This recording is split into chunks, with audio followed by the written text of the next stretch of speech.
തിരുവനന്തപുരം വലിയവേളിയിൽ 2 വീടുകൾ ഏത് നിമിഷവും കടലെടുക്കും. വലിയവേളിയിലെ റീത്ത മത്തായിയുടെയും എൽസ സ്റ്റെല്ലസിന്റെയും വീടുകളാണ് കടലേറ്റ ഭീഷണിയിലുള്ളത്. കഴിഞ്ഞ 13 ദിവസമായി പരാതിയുമായി ബന്ധപ്പെട്ടിട്ടും അധികാരികൾ ആരും ഇടപെട്ടില്ലെന്ന് പരാതിയുണ്ട്. ഒടുവിൽ റീത്ത മത്തായിയും കുടുംബവും വാടക വീട്ടിലേക്ക് താമസം മാറി.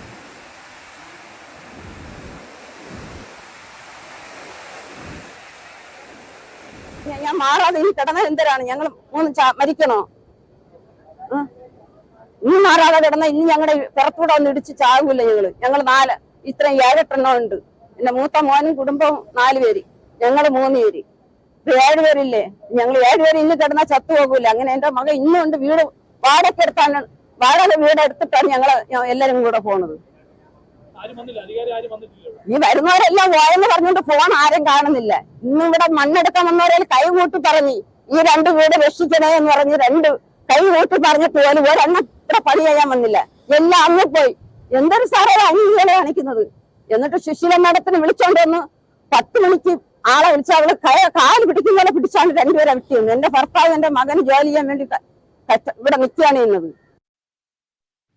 RB സനൂപ് ചേരുന്നു. സനൂപ്, എന്താണ് ഇവരുടെ അവസ്ഥ? ധന്യ, തിരുവനന്തപുരം വലിയവേളിയിലെ 2 മത്സ്യത്തൊഴിലാളി കുടുംബങ്ങളുടെ ദുരവസ്ഥയാണ് ഇപ്പോൾ ആ അമ്മയുടെ വരികളിൽ നിന്ന് നമ്മൾ കേട്ടത്.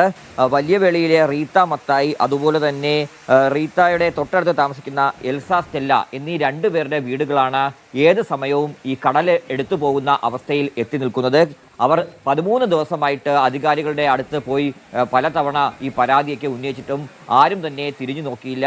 ഒടുവിൽ ഏത് സമയവും നിലംപൊത്തുമെന്നുള്ള സ്ഥിതി എത്തിയപ്പോഴാണ് ഇന്നിപ്പോൾ മാറാൻ വേണ്ടി തയ്യാറായത്. വാടക വീട്ടിലേക്ക് അവർ മാറുകയാണ്. പലതവണ ഈ പ്രശ്നങ്ങൾ ഉന്നയിച്ചുകൊണ്ട് അവർ ഈ അധികാരി മുമ്പിൽ എത്തിയിരുന്നു.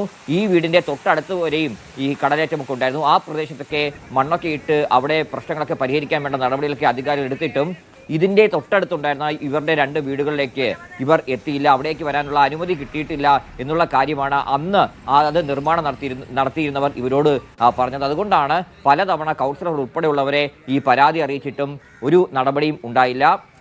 ഇപ്പോൾ തന്നെ വീടിൻ്റെ ഭാഗത്തുണ്ടായിരുന്ന 8 തെങ്ങുകൾ കടലെടുത്ത് പോയിട്ടുണ്ട്. അതേപോലെ വീടിൻ്റെ ഒരു ഭാഗവും ശുചിമുറിയും കടലെടുത്ത അവസ്ഥയിലാണ്. അവിടെ ഉണ്ടായിരുന്ന ഇലക്ട്രിക് പോസ്റ്റും അതുപോലെ തന്നെ കുടിവെള്ള പൈപ്പും ഏത് സമയവും നിലംപൊത്താവുന്ന അവസ്ഥയിലാണ് ഇപ്പോൾ നിൽക്കുന്നത്. അതുകൊണ്ടാണ് ഇനിയിപ്പോൾ ഇവിടെ നിന്നാൽ രക്ഷപ്പെടാൻ ഒരു സാധ്യതയുമില്ല. വീട് ഏത് സമയത്തും ഇന്ന് രാത്രിയോടുകൂടി പക്ഷേ നിലംപൊത്താനുള്ള ഒരു അവസ്ഥയാണ്. അതുകൊണ്ടാണ് വാടക വീട്ടിലേക്ക് മാറാൻ വേണ്ടി റീത്ത മത്തായും അതേപോലെ തന്നെ എൽസ സ്റ്റെല്ലയും തീരുമാനിച്ചത്. കഴിഞ്ഞ 33 വർഷമായിട്ട് താൻ താമസിക്കുന്ന വീടാണ്. ആദ്യം ഒരു ചെറിയ വീട് താൻ നിർമ്മിച്ചു. അതിനുശേഷം മത്സ്യം കച്ചവടം നടത്തി നിർമ്മിച്ച വീടാണ്. ആ വീട്ടിൽ നിന്ന് മാറുമ്പോൾ വലിയ സങ്കടമുണ്ട്. അത് ഒരുപക്ഷെ നേരത്തെ ആളുകൾ ഇടപെട്ടിരുന്നെങ്കിൽ, അധികാരികൾ ഇടപെട്ടിരുന്നെങ്കിൽ ആ വീട് തകർന്നു പോകുന്ന സ്ഥിതി ഉണ്ടാവുമായിരുന്നില്ല.